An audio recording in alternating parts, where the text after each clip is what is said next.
함께 말씀으로 가겠습니다. 오늘 함께 볼 성경 말씀은 요한복음 6장 1절부터 14절까지의 말씀 중에서 6장 14절에 기록되어 있는 한 자리 말씀만 한 목소리로 함께 봉독하도록 하겠습니다. 요한복음 6장 14절 다 찾으신 줄 알고 한 목소리로 함께 봉독합니다. 그 사람들이 예수께서 행하신 이 표적을 보고 말하되 이는 참으로 세상에 오신 그 선지자라 하더라. 아멘. 자, 오늘 오병이어의 기적 그 세 번째 시간을 여러분들과 함께 봤습니다. 우리가 지난 시간에 여러분들과 함께 은혜 나누었던 말씀들 속에서 여러분들 혹시라도 기억나시는 것이 무엇이 있으십니까? 영생이 무엇이더라고 했죠? 영생, 조애라고 했죠? 그래서 영생은 그렇죠, 맞아요. 오는 세상을 바로 영생이다라고 얘기했습니다.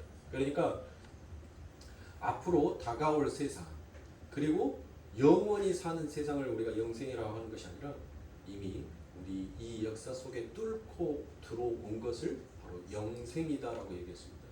이처럼 우리가 오늘 이 수요일 밤 하나님 전에 모여서 하나님의 말씀을 듣고자 하는 것 또한 아버지 하나님께서 우리들에게 주시는 그 영생을 얻고자 하는 것입니다. 우리는 이 역사 속에서 살아가면서 죄의 삭은 사망이다라고 로마서에서 그와 같이 말씀을 드렸죠. 우리는 사망을 향하여서 달려갈 수밖에 없었던 그와 같은 인생이었습니다. 그런데 아버지 하나님께서 이 역사 가운데 하나님의 생명의 말씀을 가지고 우리들에게 오신 것입니다. 그래서 오늘 또 우리는 그 영생이 오는 세상을 지금도 살아가고 있는 것입니다.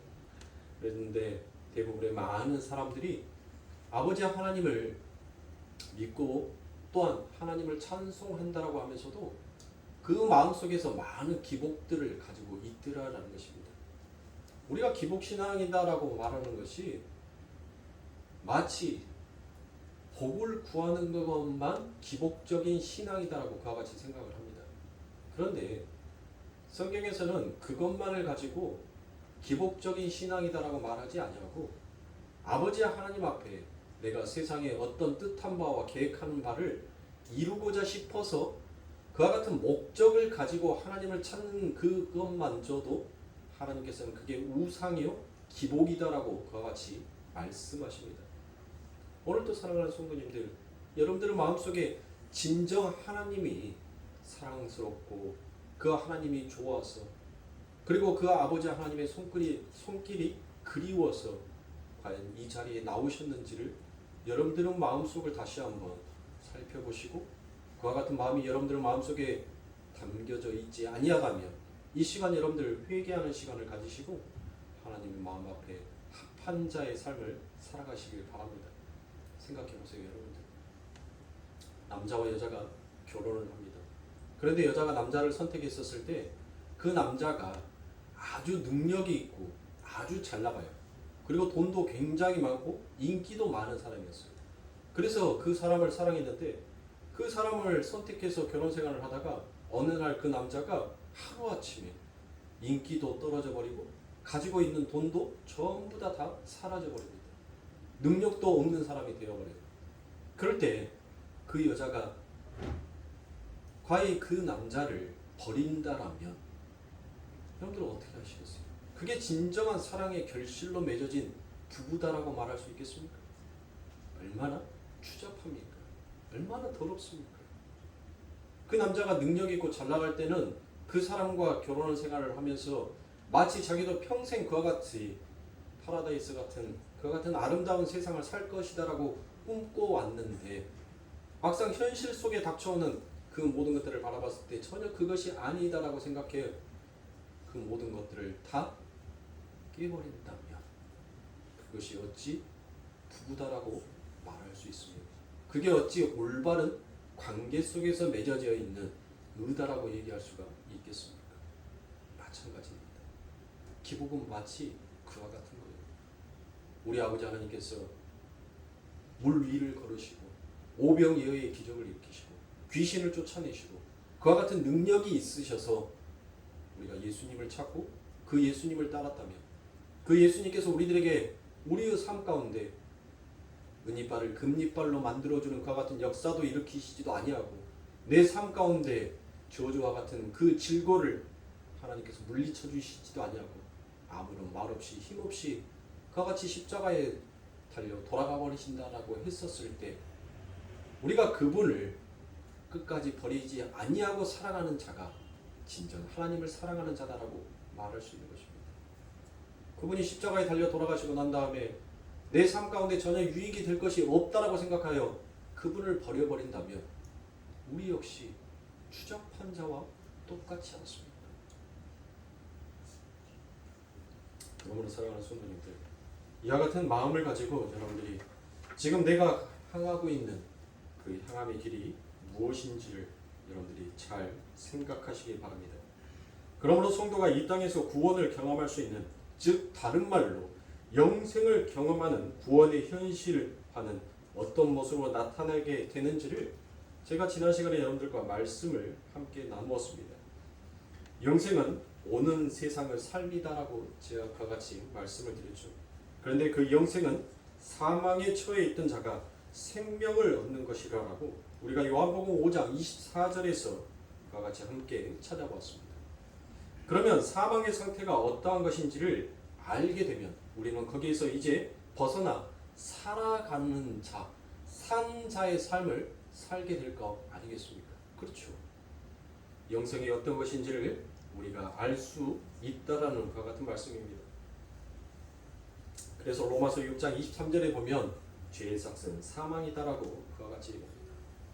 여러분들 잘 알다시피 창세기에 등장하는 최초의 죄는 어떠한 죄입니까? 그 죄를 여러분들 간단하게 말하면 그게 사망인 거예요. 사망을 여러분들 무엇이다라고 여러분들 설명하시겠어요? 그냥 단순히 인간의 호흡이 끊어지는 것을 사망이다라고 결론 짓지 마시기 바랍니다.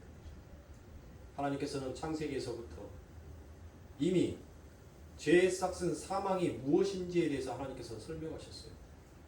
아담과 하와가 아버지 하나님의 그 곁에 하나님으로부터 공급되어지는 그 영생의 축복을 받고 그 영생 안에 머물러 있었을 때는 그는 수고와 땀을 흘리지 아니하는 자의 삶을 살았습니다.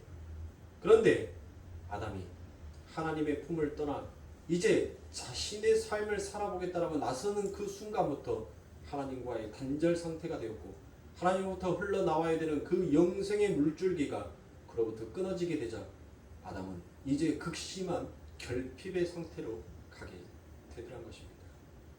얼마 전까지만 해도 우리는 단수가 된다라는 그와 같은 걱정 속에서 살아왔습니다. 아무리 이 땅에 여러분들 인간의 노력과 인간의 수고와 인간이 흘리는 그 땀으로는 세상에 그 흙을 촉촉하게 해줄 수가 없다라는 것을 자명하게 비추어 보지 않았습니까? 오직 아버지 하나님께서 내려주신 부어주신 그 은혜야말로 그 땅이 흡족하게 젖어 갈라진 땅에 이제 하나로 메워지는 그와 같은 역사가 일어나게 되는 것입니다. 맞습니다. 성도 삶 가운데 하나님으로부터 흘러나오는 영생의 영생수가 우리들의 삶 가운데 공급되어지지 않으면 우리는 나누어지고 갈라질 수밖에 없는 것입니다. 그것을 바로 결핍의 상태라고 하고 그 결핍의 상태를 우리는 사망이다라고 그와 같이 얘기합니다. 그러므로 하나님과 단절되어 있는 그 상태를 가리켜서 사망이다라고 그와 같이 얘기합니다. 인간은 오직 하나님께서 부어주시는 그 생명력에 의해서만 인간은 살아갈 수 있다라는 것을 하나님께서 이 세상 가운데 철저하게 가르쳐 주시고 말씀하여 주십니다. 이처럼 하나님으로부터 내려오는 영생의 그 생명의 물줄기가 끊어지게 되자 이 땅에는 즉시 결핍이 오기 시작합니다. 그 결핍이 낳은 결과가 무엇입니까? 이 땅에는 끊임없이 여러분들 무엇이 끝나지 아니하였어요? 전쟁이 끝나지 아니하였습니다. 사람과 사람 사이에 다툼이 끊이지 아니하였습니다. 하나님의 영생의 그 물줄기가 인간의 삶을 척척하게 적셔 주셨을 때는 인간의 삶 가운데에서는 무엇이 가득했어요? 사랑이 가득했단 말이에요. 그래서 아담이 그 하와를 무엇이더라고 불렀습니까? 너는 내 살 중에 살이요 내 뼈 중에 뼈로다라고 그와 같이 그 하와를 자기의 한 몸처럼 아끼고 또 아끼며 그와 같이 사랑했습니다. 그런데 하나님의 그 영생의 그 물줄기가 끊겨지게 되자 이 땅은 곧 자연과의 전쟁을 선포합니다. 그래서 하나님께서 주신 그 충만한 자연들을 파괴하기 시작합니다. 인간의 수고와 인간의 땀으로 아름다운 그 하늘나라와 같은 것을 똑같이 이 땅에서도 만들어 보겠다라는 인간의 죄악됨이 결국은 모든 것들을 파괴하기 시작하는 것입니다. 그 파괴는 자연을 넘어서 이제 사람과 사람 사이의 파괴로까지 이어지게 되더란 것입니다. 그러므로 이러한 고통 속에서 어느 누구도 건진받을 자가 아무도 없습니다. 그래서 하나님께서는 이와 같은 사망의 상태를 다시 하나님께서 어떻게 그들을 삶 가운데 생명으로 바꾸어 주는지를 성경에서는 우리들에게 너무나도 자세하게 설명하여 주고 있습니다. 그래서 우리가 너무나도 신약에서 잘 알고 있는 이야기 속에서 대표적인 우리 예수님이 예를 들었던 이야기가 무엇입니까? 그게 바로 탕자의 비유입니다. 첫 번째 아담이 아버지 하나님으로부터 받은 그 무한한 자원 속에서 자기의 몫을 자기의 것을 챙겨 자신의 나라를 세워보겠다라고 했던 그 아담이 결국은 무엇합니까? 모든 하나님의 물적, 영적 모든 자원들을 전부 다 탕진해버리죠. 영원히 인간은 하나님으로부터 끊어져 버린 영생수를 지킬 수도 없고 그 영생수가 인간 안에 영원히 함께 머물러 있지도 아니하다는 것을 보여주는 것입니다. 결국 그 탕자는 무엇했어요? 모든 것들을 다 탕진해버렸습니다. 결국 그 탕자가 그 둘째 아들이 여러분들 무엇을 먹든가요? 돼지가 먹어야 할 쥐역 열매를 먹더라는 것입니다. 성경에서 돼지는 여러분들 항상 부정한 짐승으로 드러나고 나타납니다. 그 부정한 짐승이 먹는 그 쥐역 열매를 그 둘째 아들이 그것을 먹었다는 것은 결국 무엇했다는 거예요? 이미 그 삶은 죄의 싹은 사망이니 사망의 삶으로 전락해 버렸더라라는 것입니다. 그가 아버지 하나님 품에 그가 아버지의 집에 머물러 있었을 때 그 아버지는 분명 그 아들에게 무엇이다라고 얘기했습니까? 너는 내 안에 있고 나는 네 안에 있으므로 내가 가진 이 모든 것이 다 너의 것이니라라고 그와 같이 얘기하지 않습니까? 이게 바로 우리의 힘으로 살아보겠노라라고 우리가 하나님처럼 되어보겠노라라고 한 인간의 죄성인 것입니다. 이와 같은 죄성이 결국은 사망이라는 무시무시한 그와 같은 싹을 만들어내더라는 것입니다.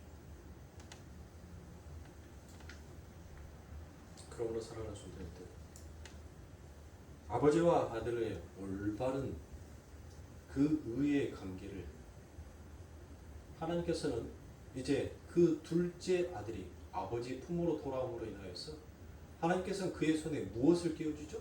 그의 손가락에 그 아버지가 끼고 있었던 그 반지를 끼워주죠. 그 반지를 끼워줬다는 것은 여러분들 뭐예요? 결국 너는 나의 모든 것을 상속받을 상속자다라는 것을 하나님께서 말씀하여 주신 것입니다. 그것은 바로 구원인 거예요. 그리고 하나님은 그 안에 진정한 관계성과 의가 무엇인지를 하나님은 친히 설명하여 주신 것입니다. 의가 뭐예요? 요즘 여름이다라고 여러분들 음식 입에서 아유 짜다라는 그 말 나올 정도로 여러분들 음식 짜게 드시면 아니 됩니다. 적당하게 짜게 드시는 것은 참 좋지만 너무 짜게 드시면 심장에 무리가 가므로 너무 짜게 드시지는 마시고 그렇다고 해서 너무 싱겁게 드시면 또한 심장에 지나친 무리가 갑니다. 그러므로 적당하게 여러분들 좀 짜게 드시는 것도 나쁘지는 않습니다. 자, 제가 짜다 계속 말씀드렸어요. 네, 그렇죠. 하면 짜다크. 그게 바로 다라고 했죠. 그러면 이 는 어떻게 형성이 되는 거예요? 어떻게? 바로 네페시. 네페시가 뭐예요? 관계죠, 관계. 그러니까 어떤 사람과 어떤 사람의 이 관계 속에서 약속을 하죠. 네가 이것을 해주고 네가 이것을 해주면 그래 너와 나랑은 이제 관계가 형성이 된다. 그쵸? 그것을 바로 우리는 무엇이다 하게요? 그걸 의라고 하는 거예요. 그거를. 아버지 하나님께서는 우리들에게 약속해 주셨어요. 너는 내 백성이 되고 나는 너의 하나님이 될 것이다 라고 그와 같이 얘기합니다. 하나님은 그 약속의 말씀을 신실하게 오늘 지금 이 시간도 하나님은 지키고 계시던 것이에요. 그런데 인간은 하나님을 하나님으로 인정하지 않으려고 하더라는 것이에요. 그러므로 이 세상 가운데에서는 의인은 없나니 하나도 없다라고 그와 같이 얘기합니다. 정말 우리가 하나님을 하나님으로 인정한다면 여러분들 이 세상은 여러분들 무슨 세상이 돼야 돼요? 하나님의 사랑이 넘치는 그와 같은 세상이 되어야 합니다. 그렇지 않습니까? 하나님의 사랑이 넘치는 세상이 된다면 즉 다른 말로 이 세상 가운데서는 이 역사 가운데 무엇이 끊어졌다는 거예요? 전쟁과 다툼이 이제 끊어졌다는 것이에요. 전쟁이 서로 전쟁할 필요가 있어요, 없어요? 내가 너 위에 올라서야 할 이유가 있습니까, 없습니까? 없어요. 내가 너 위에 너를 딛고 올라서야 할 이유성이 없는 거예요. 그래, 네가 조금 더 높으면 어때? 내가 네 밑으로 내려가면 어때? 또 그 사람도 어때요? 그래, 당신이 조금 나보다 더 나으면 어때? 내가 조금 더 못나면 어때? 당신과 나는 한 형제요 자매로서 사랑하는 하나님의 자녀들인데 낮고 큼이 무슨 소용이 있느냐? 그와 같이 여긴다면 여러분들 이 세상 가운데선 다툼이 끊어지게 될 겁니다. 그 다툼이 없으면 결국 전쟁 또한 없어지게 될 거 아닙니까? 그런데 전혀 이 세상 가운데서는 여러분들 그와 같지 않다는 것입니다. 그래서 그 아버지 하나님과 늘 어그러진 상태를 우리는 불의한 자다라고 그와 같이 얘기합니다. 이 히브리 사람들에게 있어서는 아버지와 아들을 제가 전에도 여러분들에게 설명드렸던 것처럼 종속 관계나 주종 관계가 아니다라고 얘기했습니다. 아들과 아버지의 관계는 동등의 관계다라고 제가 말씀을 드렸죠. 그러니까 집안에서 내려오는 그 모든 비밀의 전수를 누구에게만 해주는 거예요? 그래요. 아들에게만, 장자에게만 그 집안에서 내려오는 그 모든 전통을 그 아들에게만 전수해 주는 거예요. 그 아들에게만. 여러분들 우리가 인삼 농사를 가면 금산에 가면 인삼 밭이 굉장히 많이 있잖아요. 네. 인삼 농사를 여러분들 아무나 무턱대고 달라들면 전부 다 죽습니다. 인삼이. 인삼 농사를 짓는데 3대째 그 인삼 농사를 짓는 그 집안에서 그 큰아들이 그 아버지로부터 비법을 전수를 받습니다. 땅은 어떤 토양을 선택해야 할 것인지, 그리고 인삼을 어느 방향으로 심어야 할 것인지, 그런 것들을 아버지로부터 다 전수를 받아요. 그걸 여러분들 다 가르쳐주면 다 인삼 농사에서 여러분들 다 부자 되길? 그런 거예요. 하늘의 비밀은 오직 그 아들에게만 전수해 줍니다. 그 기업을 이을 그 계승자에게만 그 기업이 가지고 있는 그 비법을 그 아들에게만 내려주더라는 것이에요. 그래서 누가복음 15장 31절에 아버지가 이르되 너는 항상 나와 함께 있으니 내 것이 다 내 것이로다 라고 그와 같이 말씀하십니다. 하나님께서 그토록 아버지 하나님의 나라를 하나님께서 재건하시고 만드시고 그것을 지키시는 이유가 무엇하기 위해서요? 다 우리에게 전승하여 주기 위해서, 우리들에게 계승하여 주기 위해서 하나님께서 그것을 지키고 계시다는 것입니다. 여러분들 얼마나 소망이 있지 않습니까? 얼마나 기쁘세요? 나를 위해서, 나에게 물려줄 기업을 위해서 그 아버지가 나를 교육하고 나를 연단함으로 이제 그 아버지의 기업을, 하나님이 주시는 그 비법을 가지고 운영할 수 있는 자가 바로 나다라는 것을, 그와 같은 소망의 말씀들을 여러분들 이 세상 가운데 붙들고 사는 자가 성도들이라는 것입니다.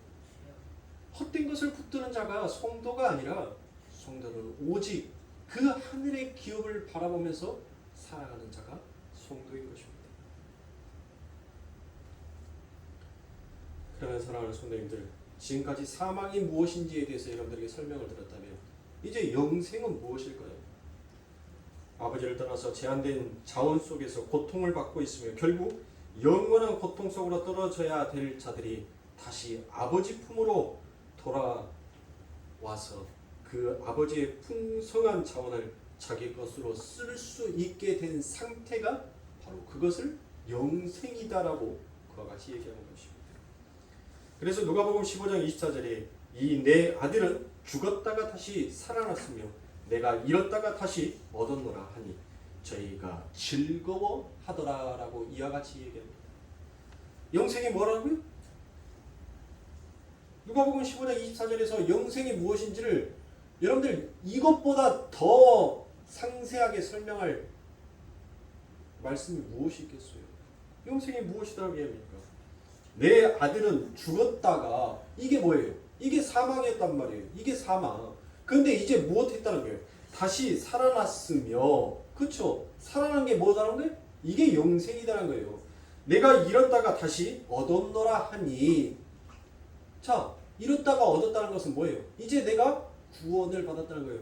그래서 저희가 즐거워하더라. 이제 하나님으로부터 영생이 우리들에게 주어지고 구원을 받음으로 인하여서 이제 그 모든 은혜에 대한 찬송이 즐거움으로 터져나오게 되더라는 것이에요. 이게 성도들이라는 것입니다. 이게 성도의 삶이에요. 하나님께서 당신의 백성들을 이 역사 가운데 던지신 이유가 너희들의 삶 가운데 주어지는 그 영생이, 구원이, 하나님의 은혜가 무엇인지를 너희들이 반드시 깨닫고 너희들에게 주어지는 그 은혜를 즐거워할 수 있는 자를 하나님께서 만들고 싶으신 것입니다. 이게 바로 영생이에요. 영생을 무엇이다라고 더 설명합니까? 영원히 사는 것을 영생이다라고 하지 않는다니까요.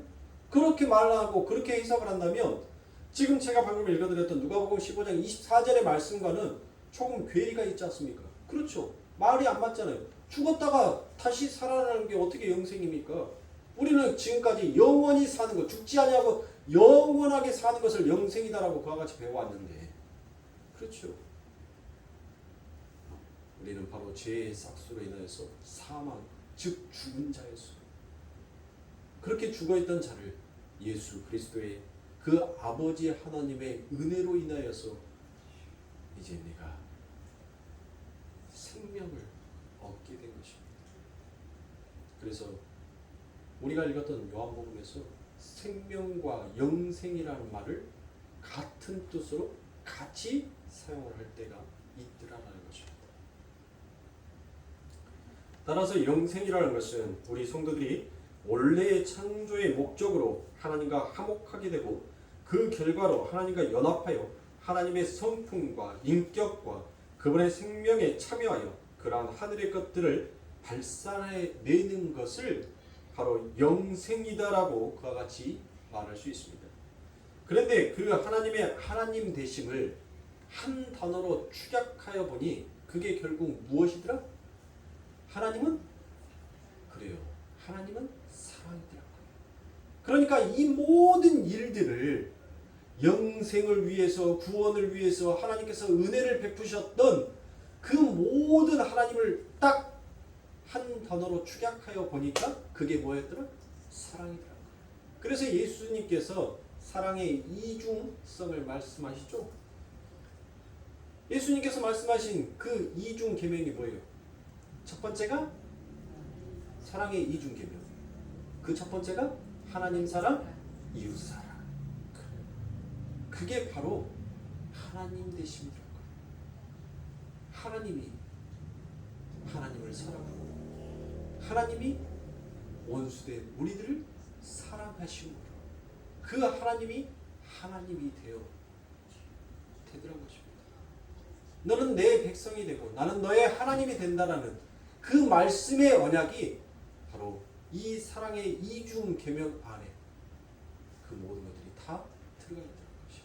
그래서 하나님께서 그 사랑이 무엇인지, 하나님의 사랑이 무엇인지를 하나님께서 친히 이 땅에 오셔서 그 하늘의 사랑이 어떠한 것인지를 당신의 몸으로 친히 설명하여 주시고 그 사랑을 바로 원수된 하나님과 전혀 상관없었던 우리들에게 하나님의 그 사랑을 부어주시고 그와 같이 사랑해 주시더라는 것입니다. 이것을 다른 말로 하면 그게 뭐다? 영생이고 생명이라는 것이에요. 즉 영생이 있고 생명이 있는 자 안에는 결국 무엇이 있다는 것이에요. 결론은 사랑이 있더란 거예요. 사랑의 이 이중 계명이 그 안에 담겨져 있더라라는 것입니다. 그러면 여기에서 또 어떤 사람들은 그래 하나님 사랑, 이웃 사랑이라 하겠으니까 우리가 열심히 하나님을 사랑하고 이웃을 사랑하자라고 여러분들 그와 같이 또 자기의 열심을 발동하는 사람들이 있을 것입니다. 여러분들 우리가 하나님을 사랑한다라고 우리가 사랑해집니까? 우리가 이웃을 사랑한다라고 했었을 때 여러분들 과연 이웃을 끝까지 사랑하느냐는 것입니다. 여러분들 이유 없이 이웃에게 잘해줬는데 그 사랑의 보답이 여러분들에게 무엇으로 다가오시던가요? 말하지 아니하여도 여러분들 아실 겁니다. 배신감 여러분들 느끼지 아니하세요? 나는 이유 없이 그냥 사랑을 베풀어 주었는데 오히려 그 사랑을 역으로 이용하여서 나의 뒤통수를 치는 그와 같은 경우들을 여러분들 너무나 많이 겪어보지 않으셨어요? 이 세상에는 여러분들 인간의 힘으로 그 하나님의 사랑의 이중 계명을 이룰 수 있는 자가 아무도 없어요. 어떠한 노력을 하더라도 인간의 힘으로는 그것을 할 수가 없어요. 그래서 우리들에게 무엇을 하나님께서 주셨습니까? 예수라는 그 이름을 주신 거예요. 왜요? 그분이 그리스도로서 이와 같이 이 세상에 하나님으로부터 받아야 할 생명의 영생이 끊어져 버린 자들을 이렇게 더 이상 하나님의 계명을 지킨다는 것과 하나님이 하나님 되신다는 것은 결국 인간의 세상 가운데서는 그것이 불가능함을 아시기에 하나님께서는 그 모든 것들을 이제 당신의 선택받은 백성들에게 부어주심으로 능히 그 안에서 그와 같은 하나님의 이중 계명을 지킬 수 있는 능력을 우리들에게 주신 것입니다. 내게 능력 주는 자 안에서 내가 모든 것을 능히 할 수 있느니라는 하나님의 말씀을 가지고 여러분들 대부분의 사람들이 그 말씀을 세상 것으로 사용을 해요. 하나님께서 그 말씀을 주시는 것은 뭐예요? 네가 하나님을 사랑할 수 없는 자인데 네가 네 이웃을 사랑할 수 없는 자인데 네 안에서 그 예수 그리스도가 너를 성전 삼고 그 하나님의 이중 사랑 계명을 지켰으므로 그 사랑의 능력이 네 삶 가운데 부르짖으며 터져 나와서 너도 그와 같이 하나님을 사랑하고 이웃을 사랑하는 자로 내가 반드시 너의 삶 가운데 그 맛을 보여주겠노라가 그 말씀인 거예요. 내게 능력 주는 자 안에서 능치 못함이 없으리라. 되던가요? 한 번도 안 되던데요? 한 번도? 제가 하나님을 제대로 만나지 않았었을 때 여러분들 지금으로부터 로또가 2,000원씩 했었을 때입니다.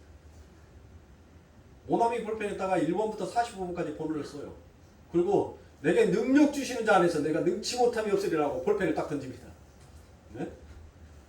그럼 거기에서 그 줄에서 모나미 볼펜 여러분들 1번부터 45번까지 그 모나미 볼펜에다가 쓰려면 육각형에다 쓰려면 여러분들 그 안에 숫자가 몇 개가 들어갔어요. 그래서 그 줄에 쭉 들어가 있는 숫자들을 가지고 여러분들 그거 합니다. 로또를 사요. 한 번도 당첨된 적이 없습니다. 지금까지 5등도 한 번도 당첨돼 본 적이 없어요. 아니 내게 능력 주셨으니까 내가 하나님의 이름으로 부르지었으니까 돼야죠. 되더라도 몇 번은 돼야 돼요? 수천 번은 돼야죠. 수천 번은. 그게 세상의 것이 아니더란 거예요. 왜 근데 우리는 하나님의 그 고귀한 말씀을 세상에 나의 뜻과 나의 계획을 이루는데 그 하나님의 말씀을 사용하냐는 거예요. 그게 우리가 하나님을 우상으로 여기고 있다라는 명백한 증거인 겁니다. 우리가 하나님을 사랑한다고요? 우리가 하나님을 섬긴다고요? 아닙니다. 하나님이 우리들에게 은혜를 베풀어 주심으로 그 하나님이 진짜 하나님이구나라는 것을 이 역사와 인생을 경험하면서 조금씩 알아가는 거예요. 나는 여전히 돌로 새기고 아로 깎고 목속으로 만들어 놓은 그냥 그와 같은 하나님으로만 여겨봤어요. 그런데 그 하나님이 나는 돌로 새겨진 하나님이 아니라 나무로 깎아진 하나님이 아니라 나는 살아서 움직이는 나는 역동력 있고 능력 있는 하나님이라는 것을 하나님이 우리들의 삶과 인생 가운데 그 하나님의 하나님 되심을 드러내시더라는 것이에요. 그러면서 우리들은 진짜 하나님은 살아계신 하나님이구나라는 것을 우리들의 삶을 통해서 그것을 체념하고 깨달아가는 것입니다. 그것을 깨달음으로 인하여서 무엇하더란가요? 아, 하나님 사랑이 이것이구나. 이웃 사랑이 이것이구나. 그것을 우리들이 이 역사를 살아가면서 조금씩 맛보더란 거예요. 그러면 그 아버지 하나님의 영생의 생명수가 우리들의 삶 가운데 어떻게 주어졌습니까? 어떻게 주어졌어요? 예수님께서 오병이어의 기적을 일으키는 사건과 최후의 만찬의 그와 같은 사건 속에서 예수님께서는 그 빵을 하늘에 축사하시고 그 빵을 뗐다라고 했죠. 근데 그 빵을 실질적으로 원문으로 해석하면 그 빵을 찢다예요. 찢다. 그 빵을 찢어서 우리들에게 나누어 주신 거예요. 메말라 버린. 그래서 갈기갈기 뜯어지고 이제 하나 되지 못하는 그 같은 그 죽음의 흙에 예수님께서 그 죽음을 메꾸는 살인점이 되셔서 갈라진 땅을 메워주시고 이제 당신이 그 포도주를 우리들에게 부어주심으로 인하여서 그 메워진 갈라진 자리가 예수 그리스도의 그분의 살로 인하여서 이제 하나가 되어 한 몸이 되어 가더라는 것입니다. 이것이 바로 우리들에게 주어진 생명이요 영생인 것이에요. 그러니 사랑하는 성도님들, 우리는 예수 그리스도 그 이름 아니면 우리는 하나님의 계명을 지키지도 못하는 자고 우리는 사랑하지조차도 못하는 자인 것입니다. 그것을 사랑하는 성도님들 잘 기억하시고 잘 깨달으셔야 됩니다. 이렇게 하나님의 그 사랑이 우리들에게 넘치도록 부어짐으로 인하여서 이제 우리들의 삶 가운데 무엇이 진정한 하나님의 생명의 공급인지를 깨닫게 하시고 이제는 그곳에 소망을 두게 하는 것이에요. 그와 같은 하늘의 소망을 붙드는 자는 즉 하늘의 비밀을 하늘의 만나를 먹게 되는 것입니다. 자, 지금까지 여러분들 3시간에 걸쳐서 제가 여러분들에게 이 오병이어의 사건에 대한 배경들을 전부 다 설명해 드렸습니다. 제가 오늘부터는 여러분들에게 본문의 말씀으로 들어간다라고 얘기를 했죠. 본문의 한 말씀들을 제가 강의해 드리겠다라고 말씀드렸어요. 지금까지 제가 3시간에 걸쳐서 여러분들에게 말씀드렸던 것이 이 오병이어의 이 사건이 왜 일어나게 되었는지에 대한 그 배경들을 여러분들에게 설명해 드렸습니다. 그러면 이제 오늘 본문에서 우리들에게 하나님께서 말씀하고 싶어하는 그 말씀이 무엇인지를 이제 함께 여러분들과 살펴보도록 하겠습니다. 자, 요한복음 6장 1절입니다. 그 후에 예수께서 갈릴리 바다 곧 디베라 바다 건너편에 가시매라고 그와 같이 되어 있습니다. 예수님께서 오병이어의 기적을 베푸신 곳은 갈릴리 바다 동편이다라고 그와 같이 되어 있습니다. 그렇죠? 여기는 그냥 갈릴리 바다 건너편으로 되어 있지만 이 갈릴리 바다 건너편을 다른 공관복음서에서는 무엇이다라고 되어 있냐면 이곳을 빈들이다라고 그와 같이 얘기합니다. 마태복음 14장 13절의 말씀에 보니 예수께서 들으시고 배를 타고 떠나사 따로 빈들에 가시니 우리가 듣고 여러 고을로부터 걸어서 쫓아간지라라고 그와 같이 얘기합니다. 또한 마가복음 6장 35절에 보니 때가 저물어 가매 제자들이 예수께 나와 여짜오되 이곳은 빈들이요 때도 저물어 가니라고 그와 같이 얘기합니다.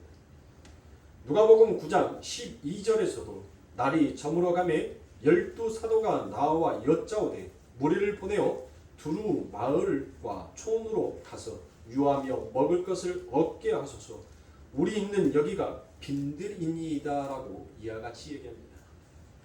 여기에서 빈들이다라고 번역이 되어 있는 것이 바로 헬라어로 에레모스예요. 에레모스. 이 에레모스가 무슨 뜻이냐면 여러분들 광야다라는 뜻입니다. 에레모스가 뭐라고요? 그래요. 광야다라는 것이에요. 이 부분이 아주 중요한 것이에요. 그러니까 여러분들 이스라엘 지도를 보면 어떻게 되어 있냐면 이스라엘 지도는 이렇게 쭉 이렇게 기다랗게 여러분들 꼬불꼬불 개천처럼 이렇게 쭉 되어 있어요. 그리고 그 밑에 조그만 이렇게 땅덩어리 같이 생긴 게 있어요. 그게 사해예요. 사해. 그리고 사해 위쪽으로는 무엇이다? 그게 바로 요단강이에요. 성경책 맨 뒤쪽에 보면 이스라엘의 지도가 있어요. 성경책 맨 뒤쪽에 봐보세요. 대부분 성경책 맨 뒤쪽에 가면 그 이스라엘 지도들이 전부 다 그려져 있고 또 바울 사도가 여행을 갔던 1차, 2차, 3차 여행지에 관련되어 있는 그 지도들이 대부분 성경책에 보면 거의 다 있습니다. 없는 분도 있겠지만 자 혹시 있으신 분들은 그것을 보시고 없으신 분들은 다른 성경책을 보면서 한번 여러분들 살펴보시면 됩니다.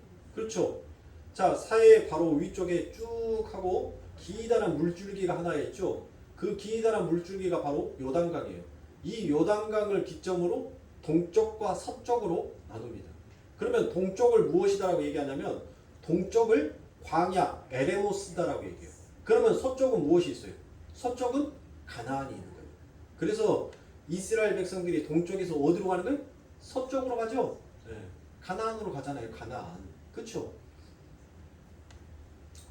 자, 그 요단강 위로 갈릴리 바다가 있고 요단강 아래 사해 바다가 있습니다. 그런데 요단강 건너편에 이들이 모여 있는데 거기가 바로 무엇이다? 거기가 바로 광야다라는 것이에요.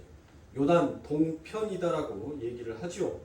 자, 일부러 그런 배경을 지금 설정해 두고 있는 것입니다. 왜 그렇습니까? 이 오병이어의 사건을 이 출애굽 광야의 사건과 비교하여서 지금 이 성경을 읽고 있는 독자들에게 무엇인가를 설명하고자 싶어하는 것입니다. 자, 이 오병이어의 사건을 바로 출애굽 광야 만나 사건과 연결시키기 위하여서 에레모스라는 이 광야를 지금 요한은 설정하여 그 무대의 장치로 두고 있는 것입니다. 자, 그것만이 아닙니다. 마가복음 6장 39절과 40절 말씀해 보니 제자들을 명하사 그 모든 사람으로 떼를 지어 푸른 잔디 위에 앉게 하시니 때로 혹 100씩 혹 50씩 앉은지라라고 그와 같이 되어 있습니다. 광야에 있는 유대인들이 50씩 100씩 모여 앉았다라고 되어 있죠. 자, 이것은 여러분들 무엇이에요? 이스라엘 백성들이 광야에서 뭘 만들죠? 부장을 만들죠. 그 부장에 뭐가 있어요? 50부장? 100부장이었죠. 50부장은 뭐예요? 그 밑에 50명이 모여 앉아있는 것이 50부장이에요. 100부장은 뭐예요? 그 밑에 100명이 있어서 100부장인 거예요. 100명. 네? 자, 요런 배경들을 지금 광야의 사건과 이렇게 일부러 연결을 시키고 있더라는 것입니다. 우리가 힌트로 얻을 수 있는 것뿐만 아니라 이스라엘이 광야에서 만나러 시험을 받은 것과 마찬가지로 이 오병이어의 사건에서도 여전히 시험을 받고 있는 사람이 등장을 합니다. 그게 누구입니까? 오늘 본문 6장 5절과 6절입니다.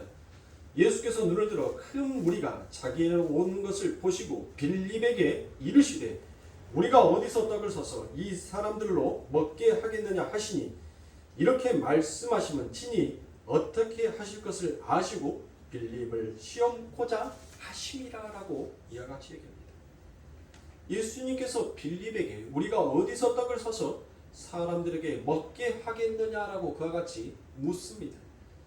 그런데 여기에서 여러분들 주어가 무엇으로 표시가 되어 있냐면 우리라라고 되어 있어요. 우리. 그렇죠. 예수님께서 어떤 말씀을 하실 때 이 주어를 그 대상을 우리로 표현하지를 않았어요. 근데 여기에서는 지금 우리다라고 표현한 거예요. 그 말은 무엇이에요? 우리는 지금 세상을 살아가는데 여러분들 늘 뭘 갖고 걱정을 합니까? 오늘은 또 뭘 먹어야 되지? 냉장고가 그만 좀 쑤셔 넣어. 그렇게 말을 하는데도 늘 우리의 입에서 오늘은 도대체 뭘 먹어야 되지? 라는 그와 같은 고민을 하죠.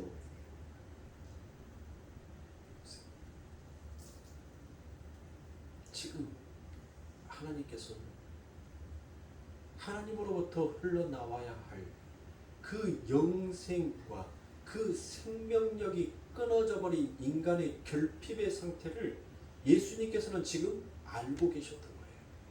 그래서 예수님께서 그 빌립에게 그와 같은 질문을 하는 것입니다. 너희 인간의 힘으로, 너희 인간의 열심으로 지금 이 결핍을 어떻게 해결할 수 있겠느냐라는 것을 묻고 계신 거예요. 그런데 예수님께서 거기에서 아주 중요한 단어를 사용하시죠. 우리가 라는 말을 하고 있어요. 즉 그 말은 뭐예요? 지금 나와 너가 따로가 아니라 내가 바로 너희와 함께하는 그 우리가 되어서 너희들 삶 가운데 찾아온 그 결핍을 이제 내가 해결해 주겠다라는 그와 같은 하나님의 구원의 역사하심이 그 질문 안에 함께 담겨져 있는 것입니다. 그런데 여전히 이 빌립은 무엇합니까?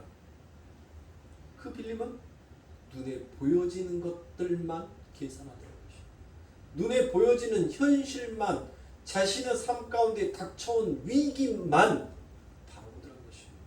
진정 그 위기를 어떻게 해결해 줄 수 있는지를 우리는 하나님을 바라봐야 하는데 우리의 힘과 우리의 능력을 바라보고 있는 어리석음이 여기에서도 자명하게 비춰지는 것입니다.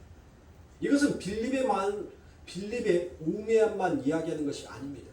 결국 우리들 또한 이 빌립과 같은 자예요. 지금 그 빌립 옆에 누가 서 있는지를, 우리들의 삶 가운데 누가 우리와 함께 하여 주고 있는지를 전혀 알아차리지 못하고 보지 못하는 그 어리석음의 범함이 이 빌립을 무엇하게 하는 거예요? 결국 시험케 하는 거예요. 즉 예수님께서는 무엇을 말씀하십니까? 너희들은 너희들의 결핍을 해결할 수 없지만 나는 너희들의 결핍을 해결할 수 있는 자다라는 것을 하나님께서 친히 자신을 증명하고 나타내 보이시는 것입니다. 사랑하는 성도님들, 오늘 우리들의 삶 가운데 닥쳐오는 수없이 많은 문제들이 있을 겁니다. 현실 속에 닥쳐오는 문제, 그리고 내 눈에 보여지는 수없이 많은 문제들이 있을 거예요. 그럴 때마다 우리들은 우리의 힘과 능력을 사용하여서 그 모든 공경과 어려움을 해결하고자 싶어 합니다. 그런데 하나님께서는 우리들에게 말씀하여 주세요. 너희들의 힘으로 그것을 과히 해결할 수 있겠느냐라고 묻습니다. 사랑하는 성도입니다. 오늘 우리 주님께서 우리들에게 이와 같이 질문을 한다면 무엇을 말해야겠습니까? 하나님, 선생이요, 랍비요, 나에게는 저들을 먹일 수 있는 능력이 없습니다. 그러나 선생에게는 있사오니 선생이요, 내게 능력을 베풀사 이 모든 일들을 아버지의 이름으로 감당케 하여 주옵소서라고 그와 같이 고백해야 하는 것입니다. 그것이 진정 아버지 하나님으로부터 영생과 생명을 공급받은 하나님의 생명으로 살아가는 자의 삶의 진실된 고백이다라고 말할 수 있는 것입니다. 오늘 저와 여러분들이 이 빌립처럼 자신 앞에 닥쳐오는 그 현상의 문제들을 자신의 힘과 자신의 계산으로 해결하려고 하지 마시고 우리들의 삶 가운데 서 계시고 우리와 늘 동행하여 주시고 계시는 그 예수 그리스도를 바라보면서 그분께 모든 것들을 자문자답할 수 있는 우리의 삶이 되기를 주님의 이름으로 축원합니다. 기도하겠습니다.